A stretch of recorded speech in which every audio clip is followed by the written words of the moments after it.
My name is Ramon De Ocampo, and what I'm here to talk to you about today is Act 2, Scene 2 of Romeo and Juliet. Specifically, the Romeo monologue, but soft, what light through yonder window breaks. Now, I was asked to talk about this, and I've been trying to figure out how I wanted to discuss this. And the reason I want to say discuss rather than teach a master class necessarily is that I think it's really important when looking at these monologues, these soliloquies, especially this one, is that you have an opportunity as actors, especially young or student actors, to discover it yourself. So what I'm hoping to do is give you some ideas or thoughts of how to explore this so you can actually make your own decisions. So you can be inspired to look into this monologue deeper. And sometimes, especially even now, but especially when I was younger, I didn't know really where to start or how to look at a monologue other than the 1 + 1 = 2 style of acting, or just looking at a book and it telling me what to do.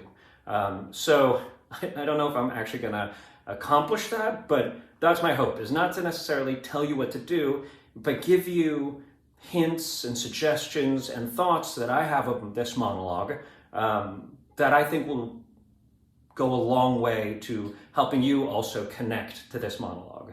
I have played Romeo 2 times professionally and a bunch of times in scenes and not professionally, and I've also played Benvolio, and I've also played Juliet. And this is one of my very favorite plays, and this is one of the most important soliloquies, obviously, in the play and in the canon itself. So, here we go. Let's get started with an introduction and some impressions about it.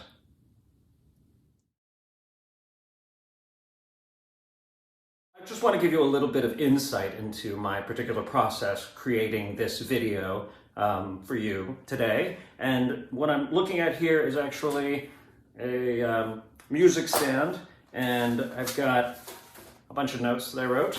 And then on this side is my Arden. So I actually went back through this whole monologue and rescored it and took a look at it and started to write notes on it so that I could give this virtual video course in as a new way as I can think of or, feel right now. And I'm trying my best not to edit, so I'm sorry if I feel a little bit rambly. But what I thought I would start with is impressions. I've broken up this lesson into 4 or 5, I guess you call it chapters, maybe, so that you can kind of take it piece by piece. But the first thought that I would give is about the impressions that I have of this soliloquy. And this soliloquy is the most famous romantic speech, I think, that has ever been written in the English language. I think it's more famous than Romeo, Romeo, wherefore art thou Romeo. When people ask you to quote Shakespeare, you're either gonna say to be or not to be, or you're gonna say, but soft what light through yonder window breaks. People really know this speech, which makes it difficult sometimes as an actor because you are sometimes overwhelmed with the ideas of what this speech is supposed to be. Which is why what I want to do here is sort of talk to you about the things that the speech connects to and conveys so that you can figure out what it means or what it could be for you in particular. But the first thing I want to talk about is the fact that this being the most famous speech or the most famous romantic speech means it's super important for us because it actually reaches back generations and generations to other people who have been connected to this speech as well. And there's a reason that it connects. And that's exactly what Shakespeare does, is he connects you to the past and to the past, and will connect you also to the future. Which takes us to why we do this speech and why we do Shakespeare in general. And I actually think it's 3-pronged. And the first one is that it is depthless. Every time you come back to this speech or any other Shakespeare and really explore it, really take a look at it, you'll always find something new. It's plumbing the depths of the ocean or deeper with Shakespeare. Like I said, I've done this part a number of times. I've done other roles in Shakespeare a number of times, but every time I relook at it and really investigate it as an actor, like I did just now to do this video, I found more things in it, and I found something more interesting, and where I am in my life changes where that is. But Shakespeare writes in such a way that he resonates with you wherever you are in your life. He is depthless, and the further you look and the deeper you go, the more layers you'll find. It's one of the things that's so exciting about doing Shakespeare, but you have to commit. And it's in the committing to this sort of work and this sort of investigation, which is really what this is, into this sort of investigation is where you can actually crack open pieces of yourself and investigate the depth that way. So that's the first way. He is depthless. The second reason is that Shakespeare is timeless. Like I said just a few seconds ago, he will connect you to the past. He'll also connect you to the future. People are going to be doing this speech forever. For as long as the written word and performing is something, this speech will be one of the things that we do. My guess is that when it first appeared on stage, people were breathless listening to it. That people were moved by it, like people are moved now by giant movies or musical extravaganzas. Like this speech, the language, the craft in it is something that I think they were moved by. Now, that is not meant to mean you should be intimidated by it, because you shouldn't. One of the things that Shakespeare does that makes it so timeless is he makes it accessible to everyone. You just have to allow yourself to sink into it, to access it, and to know that you have the capacity to understand. You just have to allow yourself to listen. Which brings us to the third reason that Shakespeare's always performed and this monologue should always be performed, and that's it's universal. So Shakespeare's depthless, he's timeless, and it's universal. Everybody understands what this speech is about. This speech is about love. It's about love, like real big love in giant L-O-V-E letters. It's not just any love, but it is a love that just struck Romeo, just struck this character, just struck him literally the scene before where he sees Juliet at a party and he doesn't know what to do with himself. That he feels like he's never felt this love, even though Romeo, and it's something to remember, is a poet. All he thinks about is love. All he writes is about his sadness and his love. And anybody who has ever been through high school and middle school, for me, has written out poetry or has thought about their feelings and their impressions of love and of excitement and of fear and not getting it back. So that's another thing. You have to know that Romeo loves his emotions, as opposed to other people in the canon, in Shakespeare's canon, who like to be apart from their emotions. Angelo in Measure for Measure is very much kind of disconnected from his feelings. And so a lot of the poetry that say Angelo says, or the prose that Angelo says, is actually a disconnected kind of prose. Romeo's different. Romeo is looking for the connection. And what you can do as an actor is use that in the playing. Really find a way to connect with the words. What he's doing is trying to understand the world through his language. He's looking for things. He is a poet. He might have just had his very first kiss in the party. Now, because he's a poet and such a lover, and they call him a lover and a lover again and again in the play, you might not think he has, but I actually think that there is something very interesting about making the choice that yes, he did, that this was his first kiss, that he's never said words like this before, and definitely never to like an actual human being. Like it seems like he, talks about a woman that doesn't really exist in the play all through the first few scenes, but it's in this one where he is moved and dumbstruck by this creature that he sees. I'm pretty sure you have already felt this. I have too. And every time you come back to this monologue, when you start thinking about what he's saying and why he's saying it, you start to feel it again. It beats in you, right? And where it actually beats in you is in your heart. It's actually inside your heartbeat. And what's interesting is this monologue, like a lot of monologues in Shakespeare's canons, but definitely you can find it inside this monologue, is you can really feel the heartbeat inside the rhythm, right? The rhythm of the language. So that's what we're going to talk about next, the rhythm of this language.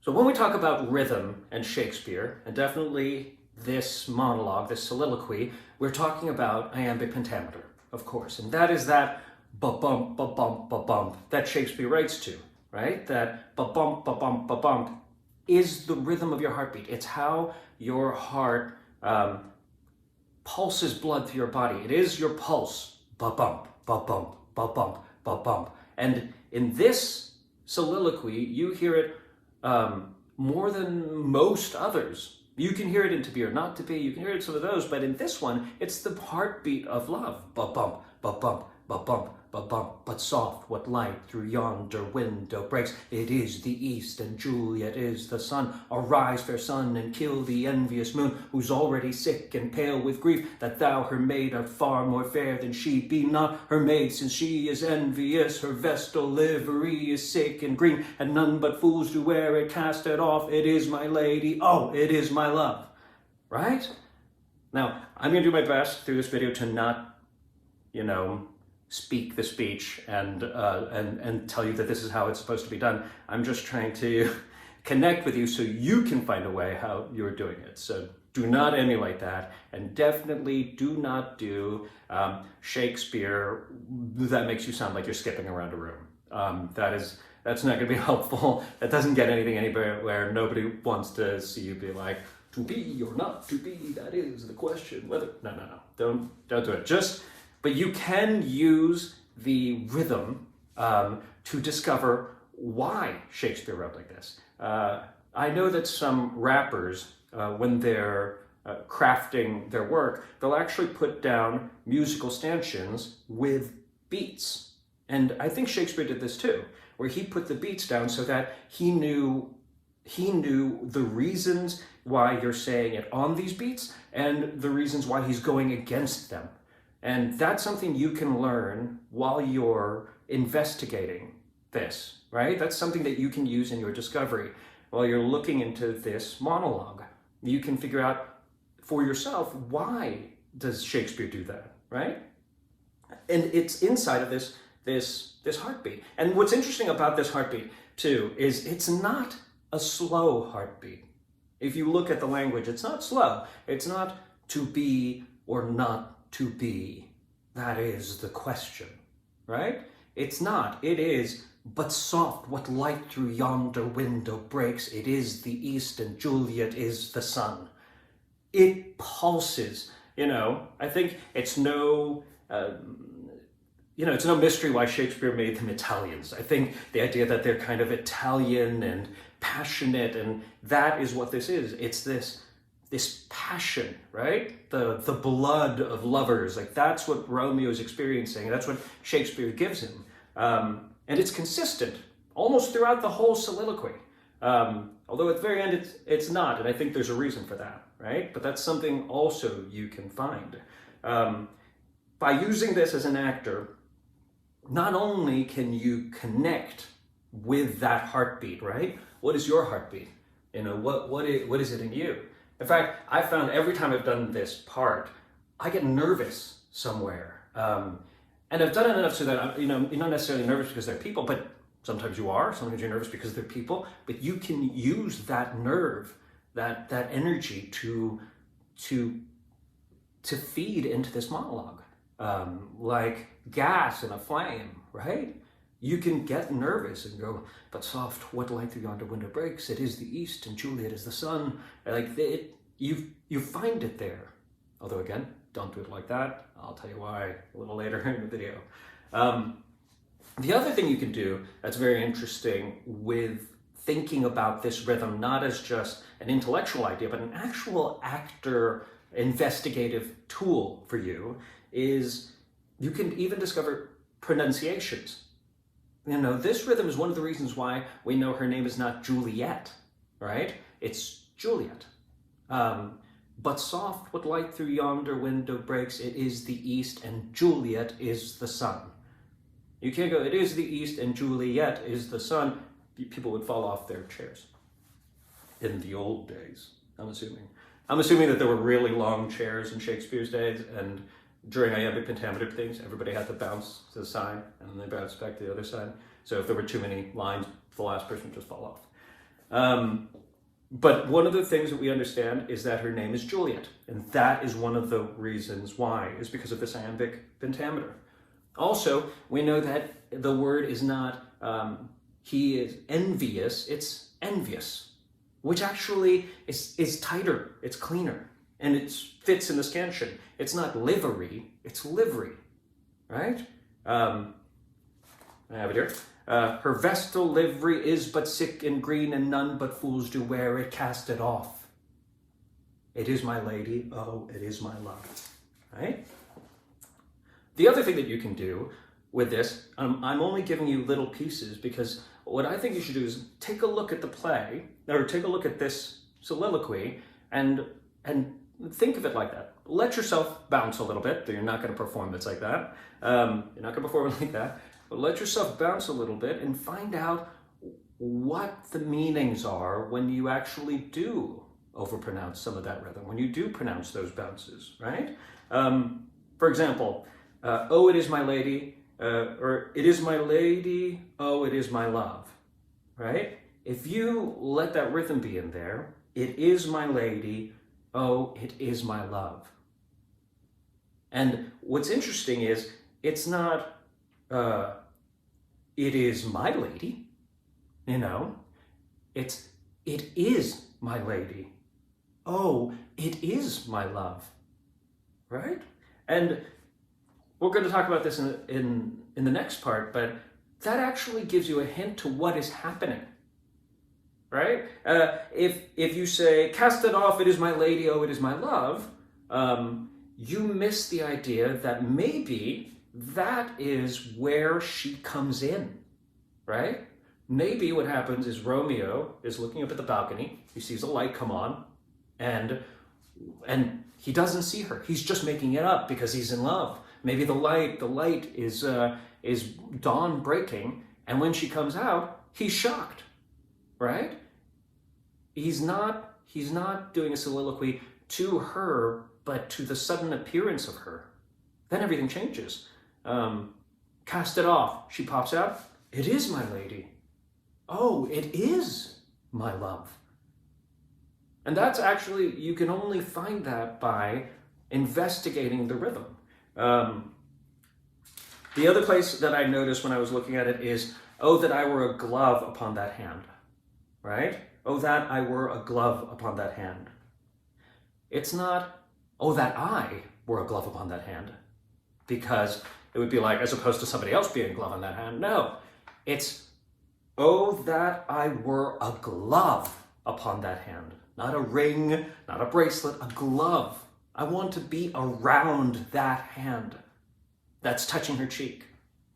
And you can find that by looking at the rhythm and finding out that, oh, there's a reason why glove is in kind of an important part of that ba-bump, ba-bump, right?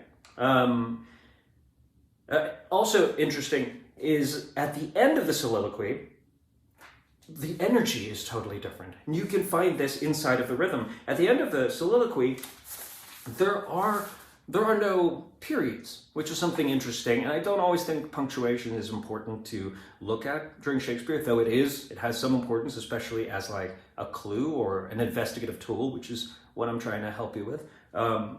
But in this particular soliloquy, if you take the soliloquy all the way to after she speaks, so we're taking the soliloquy all the way to sails upon the bosom of the air, the end of this soliloquy, after Juliet's I, me, is breathless. It's intoxicated. Oh, speak again, bright angel, for thou. Yeah, and it is off rhythm. He gets back into the rhythm, but it's interesting to investigate why does he get back come off rhythm. And of course, I think it's because she talks, and he doesn't know what to do with it. He says, she says, I, me. He says, she speaks.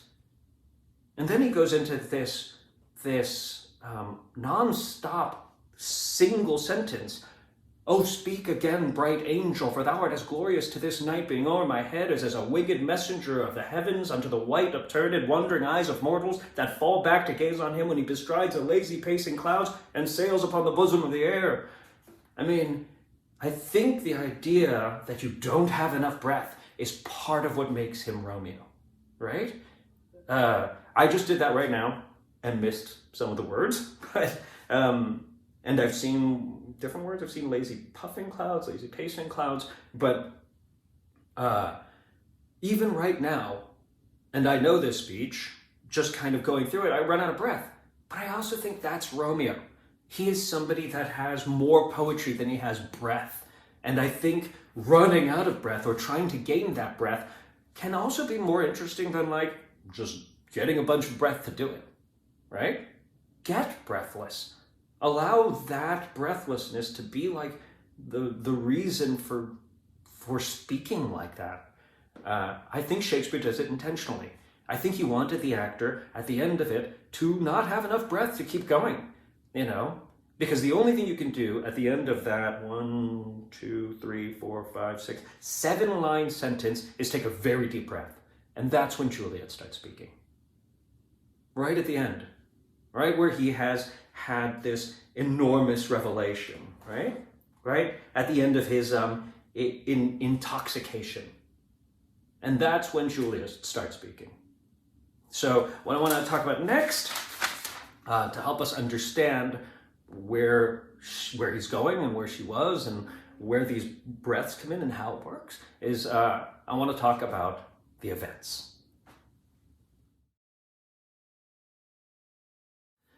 Okay, one more thing about rhythm, and then we'll move on to this topic, events. I think it's really interesting to compare Romeo's speeches at this point with Mercutio's Queen Mab speech, because Queen Mab begins in sort of a really great storytelling style iambic pentameter, right? I think Romeo talks because it's from his heart. But soft, what light through yonder window breaks. It's that heartbeat pumping. And I think what happens with Mercutio is he tells that speech in a once upon a time kind of way.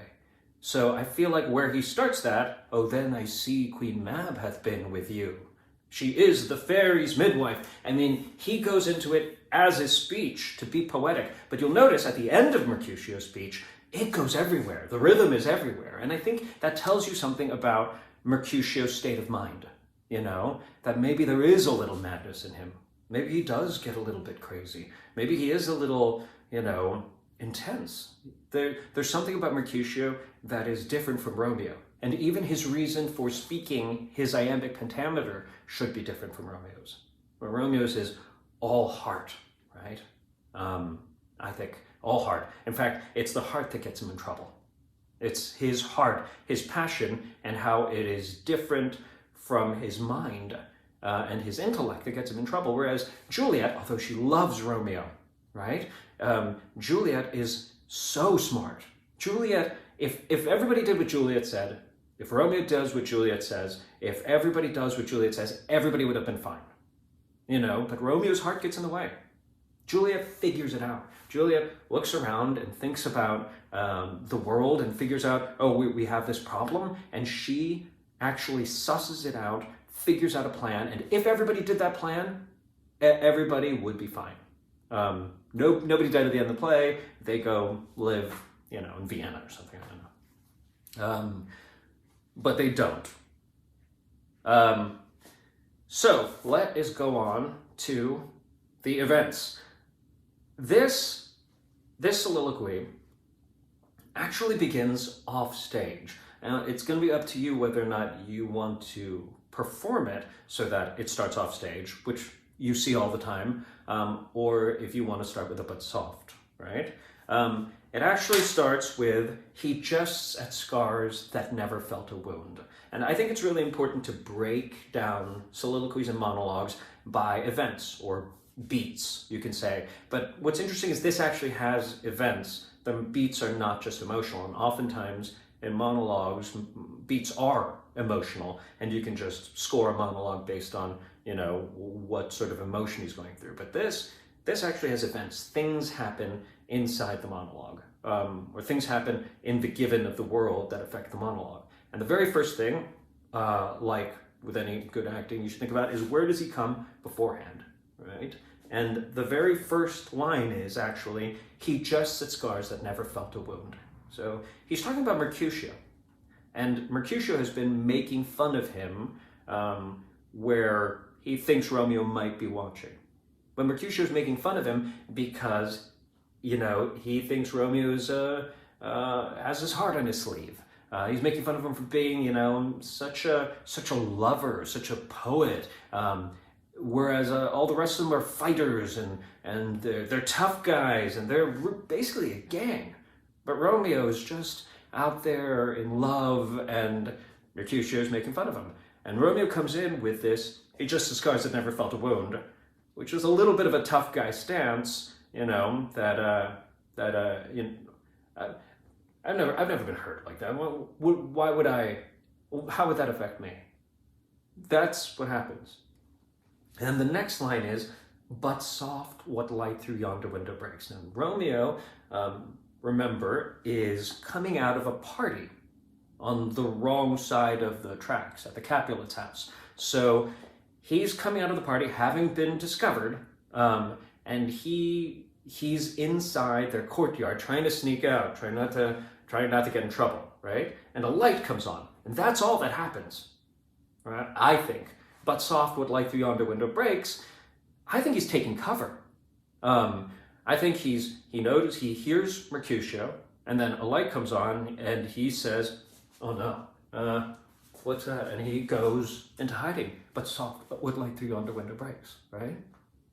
But because he's a lover, and he just had this amazing kiss with Juliet, just had this amazing, rhyming couplet, they create a soliloquy together, they're in love, kiss with Juliet. Because he's had that, he's suddenly in this position where everything is love. When you're a lover and when you're in love, everything is love. Everything makes him think about his love. Now, up until this point, he's been in love with some girl named Rosaline, who we never met, who Mercutio was just making fun of him for. But this is the first time where he's suddenly like, it's about Juliet. He sees this light come on, right? And that is the event that he starts to think about her in this poetic way. So the light comes on, takes cover, but soft with light the under window breaks, right?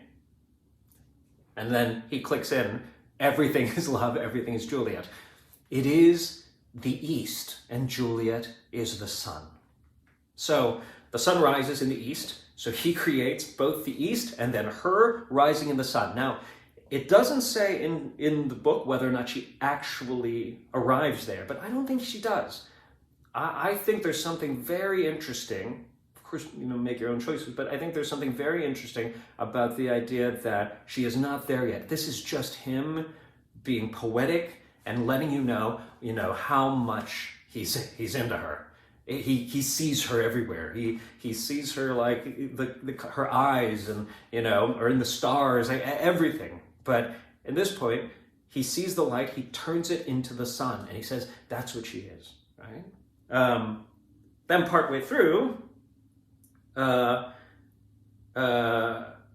he says, "Be not her maid, so she is envious, her best delivery." He says, It is my lady, just like we discussed in the rhythm. It is my lady, oh, it is my love. And I think that is the next event.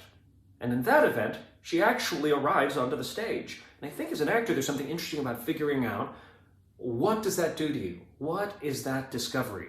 That, oh my, well, I was just talking about her, and then there she is. That, maybe your choice is it her? What does that do to you when she does come in, when she arrives? It's interesting. I wrote down here on my notebook, why do soliloquies exist? Why do characters talk to the audience? And I think the reason that I wrote it down here inside of this point is because right here is when he literally asks the audience, like, he says, she speaks it, she says nothing. What of that? Right? I think there's something very interesting about going to the audience to ask them, what do I do with that? Shakespeare's soliloquies were always meant to be done in front of people. And there's lots of reasons why, as a modern actor, we can choose all sorts of things. It could all be internal. You just happen to be turning out. But there's something really interesting to find when you are legitimately asking the audience, what do you do? What do you suggest? I always like to think of the audience when I'm doing Shakespeare as not just my conscience, but people that are all, like, they're my cheerleaders and they're on my side. Whether I'm in love and I'm going, should I go talk to them? I should go talk to them, right? The audience is always saying, yeah, you should. Yeah, you should be there. Or if I'm going to go kill someone, and I'm like, I should poison them, right? The audience for that character is also saying, yes, you should. And so if you think about finding a way to play conscribing the audience, right? Getting them to, be on Team Romeo, that it makes it more active for you. That it's not just Romeo, pontificating about beauty. It is Romeo entertaining himself and an audience about the beauty. Of being like, you think that's good? Let me tell you how in love I am. I have so many words. She is like the sun. The moon is over there. They're like stars. He is talking to the audience specifically, right? So the audience is your support team, and they always believe in you. So you use them like that. Let the audience be part of that. I think it's very interesting for an actor to connect with that. All right, so the next event is she actually leans her cheek upon her hand. And this is enormous for Romeo. He, in the monologue, he actually keeps talking about how she's looking out, and he wants to know if he should talk with her, and all of a sudden she actually makes a gesture. She leans her cheek upon the hand, and I wrote here that he's intoxicated. Like, suddenly he can't get enough, right? And he creates these epic ideas. He wants to become the glove. He wants to swap her eyes out for the stars. And it tells you the kind of person that he is. That he's a poet. That he gets swept up. And I think that swept up nature of Romeo is what gets him in trouble later. But if you don't find that passion, you can't be the Romeo that does get in trouble. There's something about Romeo that is a little dangerous. And it's that he's willing to throw out all of his safety for her. Later on in the scene, she says that my cousins or the guards or someone will kill you if they find you here. And he's like, let them.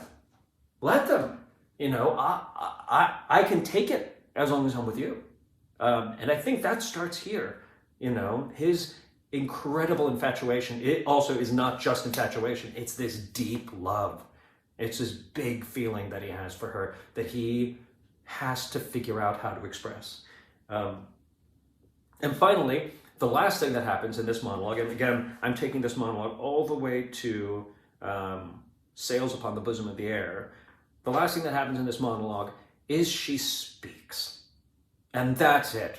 That sends him over the end. That is not just a discovery, that is overwhelming. That is the penultimate response. And you can see that at the end there, he gushes with words. He can't stop talking. You know, that huge, like, last 7 or 8 lines is just him talking and begging her to say more, to be everything for him. He's so in love with her, and it's so obvious at that point that he is kind of overwhelmed by the emotion. Like, the emotion's even bigger than he is. You have this feeling that he is looking up at this tower, and like the wave of love is cresting over him, and he doesn't know what to do with it. Right? Right. So, cresting waves over the tower. So what I want to do, starting with that, is discuss some of the imagery that you find in this soliloquy and how that imagery can help you.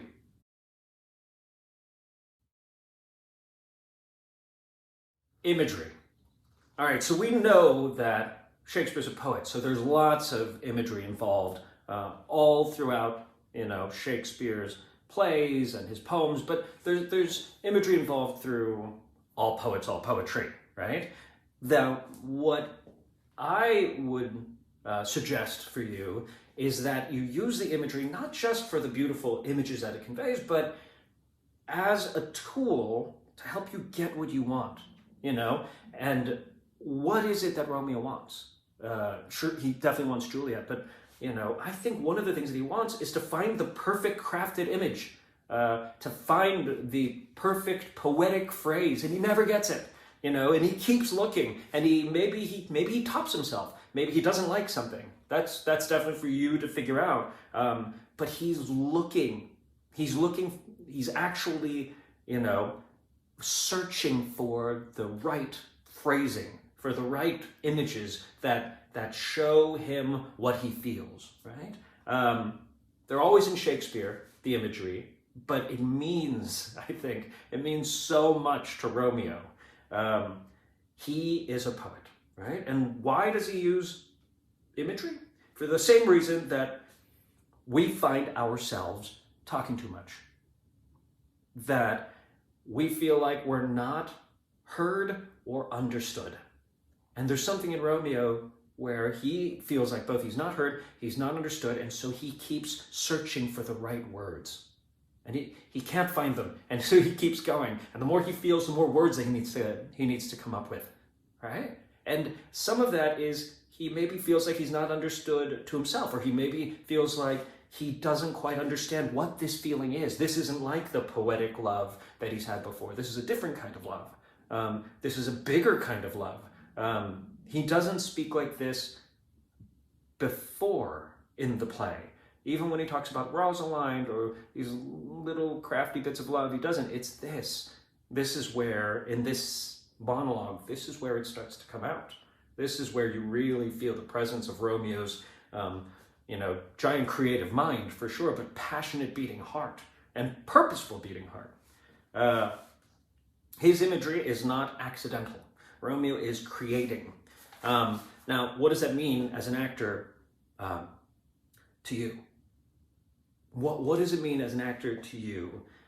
Does he like the creating? Is he looking for wins? Can he not stop himself from talking? Maybe he thinks that it's dumb. I don't think so. I actually think that he is so moved by his own love that he keeps cresting wave after wave. Romeo likes to create an image and then role play with them. He doesn't just turn something into the sun. He then goes and talks to the sun. So he's not just saying that she's like the sun. He says that she is the sun. Let me find it. It is the east and Juliet is the sun. And then he goes and talks to it. Arise, fair sun, and kill the envious moon, who is already sick and pale with grief that thou, her maid, art far more fair than she. I mean, he's created the sun. He he added a moon, which is there and a given in the scene because it's at night, and he's already dissed the sun, called the sun, lower than the moon, and said that the moon is envious of the sun. So he's not just creating like a little image. He's creating that image and then he plays around with it, right? And I think as an actor, you can have fun with that playing around. But also, he doesn't just conjure stars, right? When he says, two of the fairest stars in all the heaven, he doesn't conjure or see the stars because they're actually there. But he takes those stars, pulls them out, and takes them on a trip. He moves those stars to her head and puts the head in the stars. And who does that? It's not just a comparison that he's doing, but he's looking for the biggest comparisons that he can make. He's looking for big imagery. And where does he get the images? From all around him, from nature.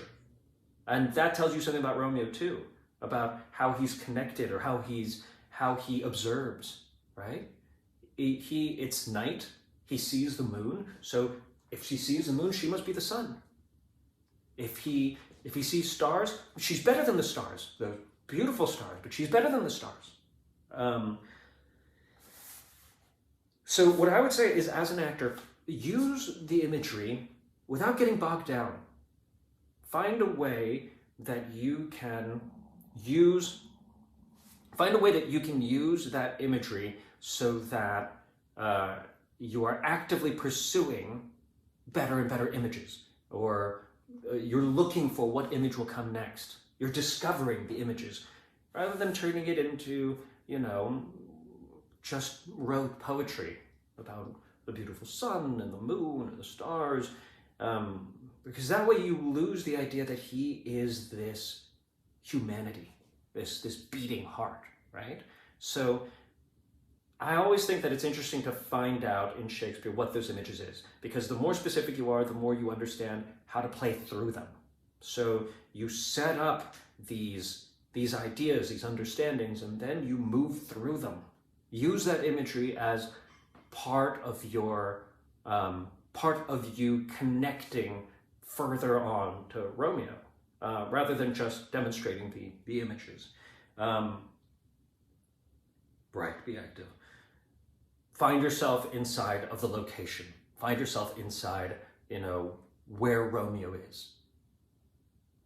All right, so the next thing I want to do, and this will probably be the last section of this video, is sort of a gloss. I'm going to take you through line by line and give you my impressions or thoughts of those lines.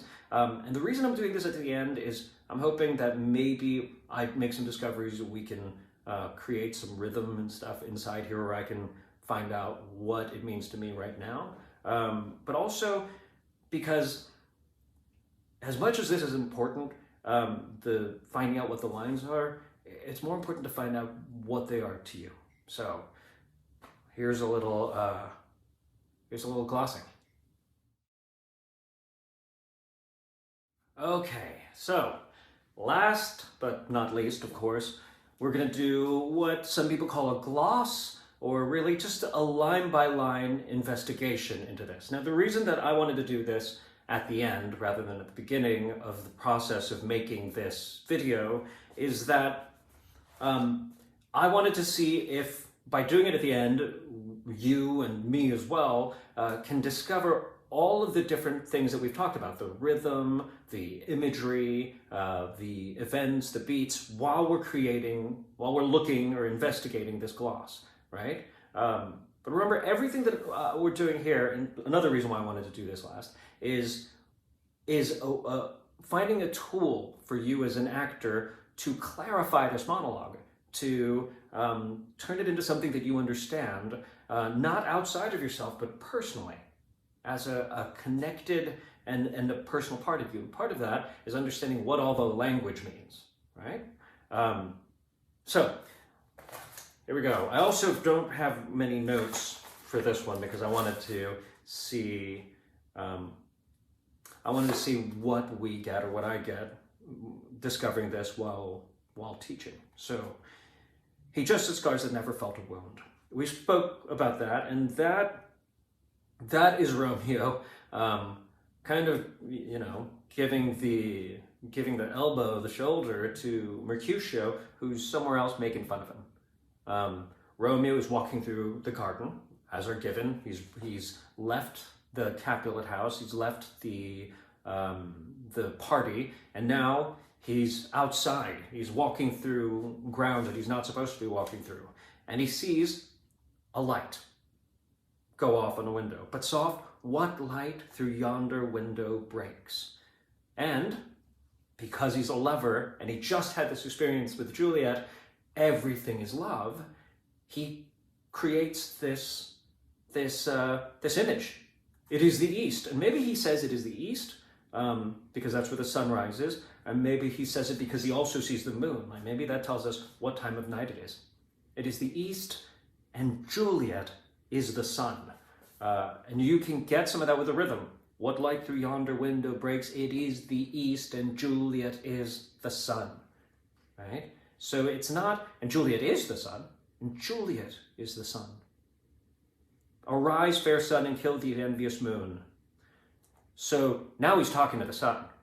And he's saying, not only is she the sun, but also that it's a sun kind of low in the horizon. Arise, fair sun. Arise, fair sun, and kill the envious moon. Bring light to this darkness. I think that's a theme in Romeo and Juliet, is the light and the darkness, is the nature. But arise, fair sun, and kill the envious moon, who is already sick and pale with grief, that thou her maid art far more fair than she. So,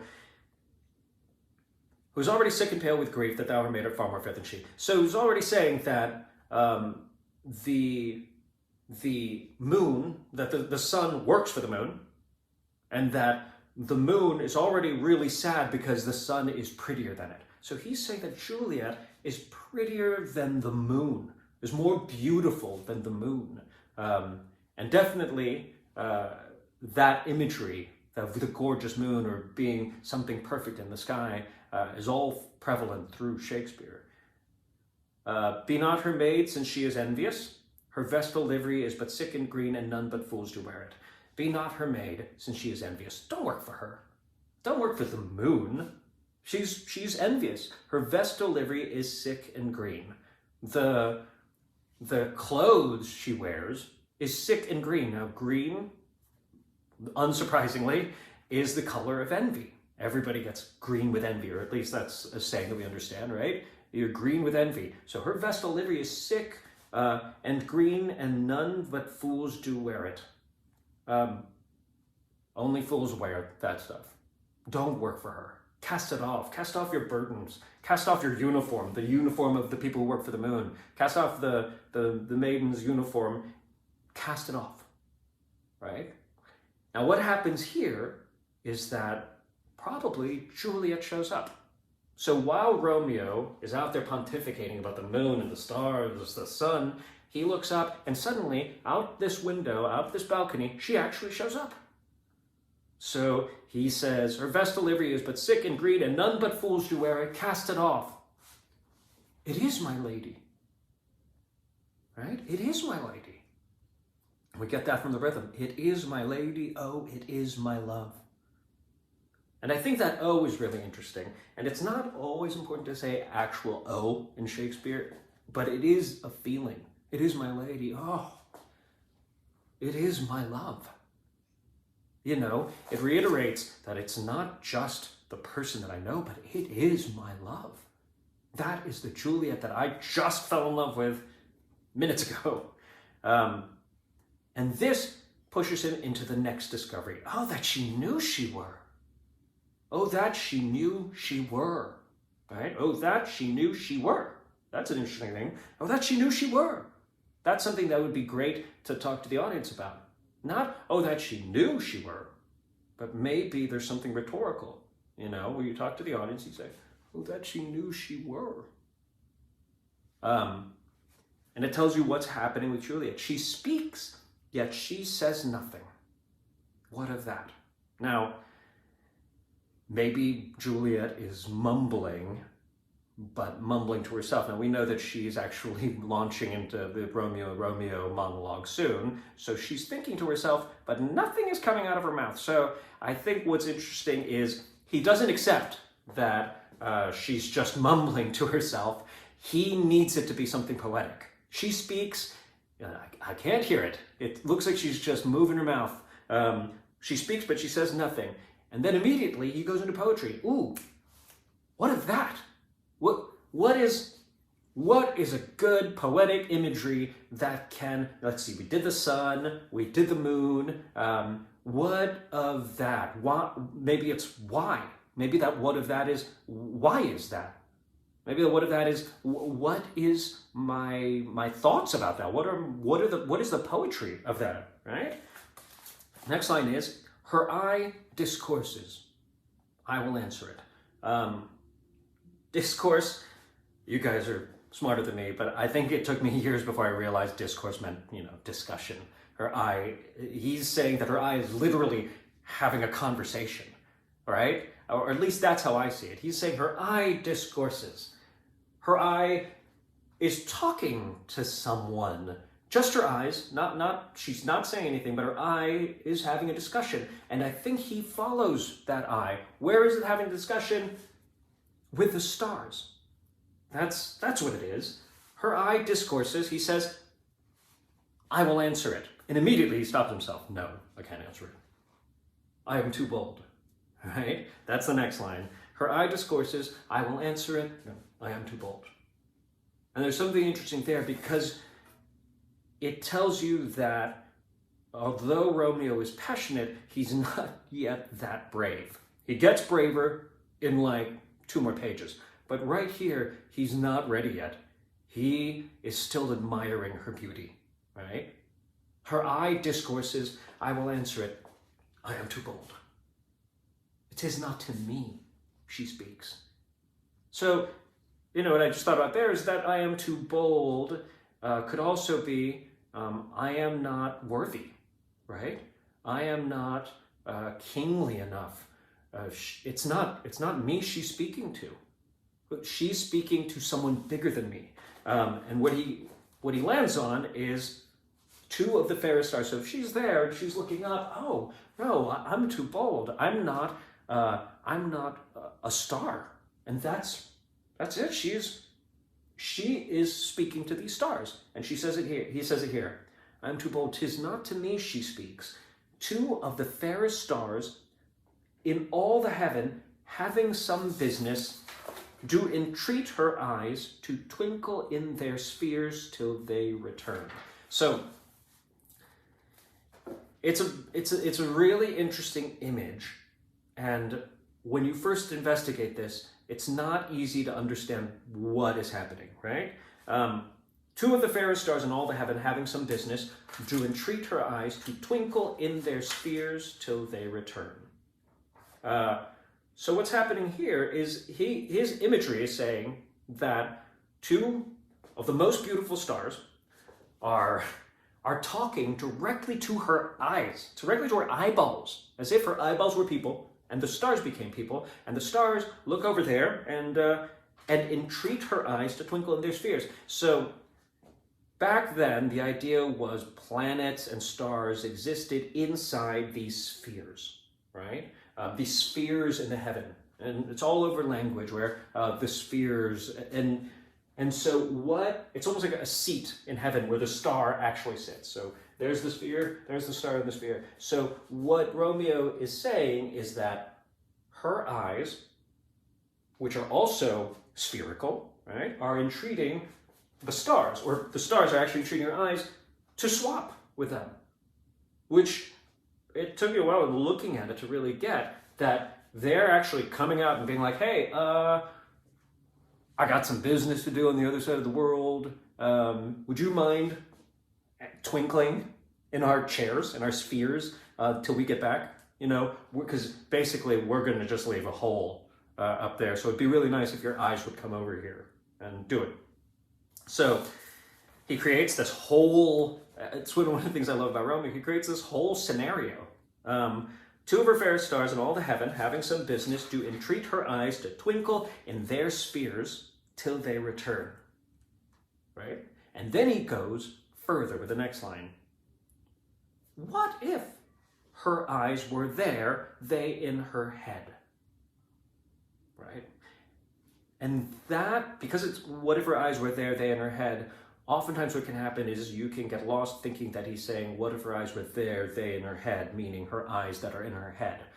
But what happens is he's saying, what if her eyes were there in the stars' spheres, and they, the stars, were in her head? So what if they switched places? What if her eyes were there, they in her head, right? What if her eyes were there, they in her head? So now they've switched places, which takes you to the next part of Romeo's monologue.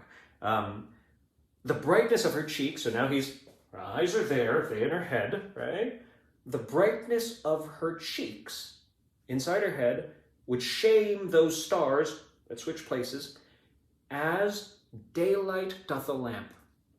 That bright.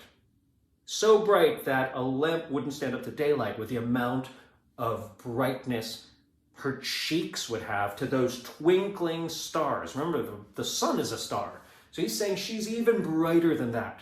That's how big his imagery is. The brightness of her cheek would shame those stars as daylight doth a lamp. Then her eyes, which, remember, shot up to these spheres, her eyes in heaven would through the airy region stream so bright that birds would sing and think it were not night. So her eyes that are now in the spheres where the stars usually sit are going to be so bright that the nightingales, the birds, the crows, or crows, the mourning doves are going to wake up. And they're going to go and get the worms and the water, and they're going to wake up because her eyes are that bright, or that lovely, that she is going to make everybody think it's day. That's how brilliant she is. She's so brilliant that her eyes there are going to turn night into day. And I think birds would sing and think it were not night. And he sees her. And this is the next event. He sees her, see how she leans her cheek upon her hand. And the only person you can ask that see how she leans her cheek upon her hand is the audience. Look at that. Look how amazing that is. She leans her cheek upon her hand. Oh, that I were a glove upon that hand, that I might touch that cheek. I mean, that's pretty self-explanatory. He wants to be that close. He wants to be just a glove, just to touch her cheek, right? The one not monologue thing is Juliet says, I, me. And most people, when I do the monologue as a soliloquy itself, skip the I, me and just go to she speaks. So that I might touch that that I might touch that cheek, I, me, she speaks. And I think that she speaks is huge. Find out what it means to you when you're watching something like that happen and all of a sudden something enormous changes. She actually speaks this time. He hears something. And what he hears is just, I, me. That's all he hears. I, me. She speaks. Oh my gosh, it happened. I need to hear that voice, right? Because she's about to launch into this Romeo thing. But I, me. She speaks. And he says, oh, speak again, bright angel.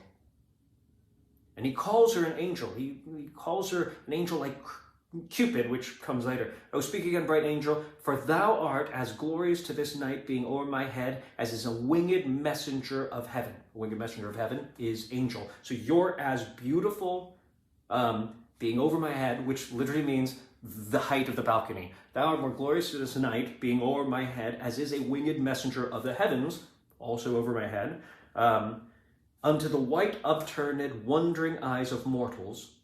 That's me, white upturned wondering eyes, looking up at her and at the angel, that fall back to gaze on him, when he bestrides the lazy puffing clouds, or pacing clouds, and sails upon the bosom of the air. So you are just as bright and glorious to this night here being over my head, as is an angel. Like Cupid is what I always think about, because the image that he comes up with is the angel bestride a cloud, like it's lying back or it's riding an actual cloud above his head, lazy puffing cloud, and sailing upon the bosom of the air. Like, it feels so much like what he's talking about is the angel of love. What he's talking about is Cupid. Unto the white upturned wonder who fall back to gaze on him. I always feel like what's happening here is he's looking at her and he's looking up and he's so overwhelmed by the night and the beauty and herself, which is why it's so interesting too that he has no more stops here. Oh, speak again, bright angel, for thou art as glorious to this night being o'er my head as is a winged messenger of the heaven unto the white upturned and wandering eyes of mortals that fall back to gaze on him as he bestrides the lazy pacing clouds and sails upon the bosom of the air. I still can't get enough breath. I've done it with enough breath, but you can feel when you do it, when you try to get enough breath, even that is interesting. Even that will inform you, right? And that final de-breathing of Romeo, this final spending of his energy, is what sort of passes the ball, and you get, "O Romeo, Romeo, wherefore art thou, Romeo?"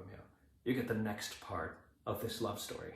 But that is where kind of Romeo's like explosive love ends, and her and his listening to her begins. All right. Well, that was fun. I hope that you have learned a lot from this. I know I have. And I think that what I want to impart with you now is to know that this is just the tip of discovery. Definitely with this monologue, but and definitely with Shakespeare. But this is an invitation for you to go deep with it, to find out what those things connect to in you. What is your heartbeat? Because the mark of a good actor is to create something personal, to let what happens to you be shared with the audience. And Romeo will actually play through you as you allow that to happen, as you make these discoveries, as you connect the discovery to your heart, to your soul, to your own heartbeat, that when you get it right, everything moves. And it's so worth going back and looking at it and plumbing the depths and going even deeper and seeing what else you can find, and then giving it to people and giving it up. So go in, dig in, go deep, and stake your own claim, stake your own personal claim into this monologue. I hope that I've helped to find some tools and help you to investigate this. And thanks for letting me come and explore with you.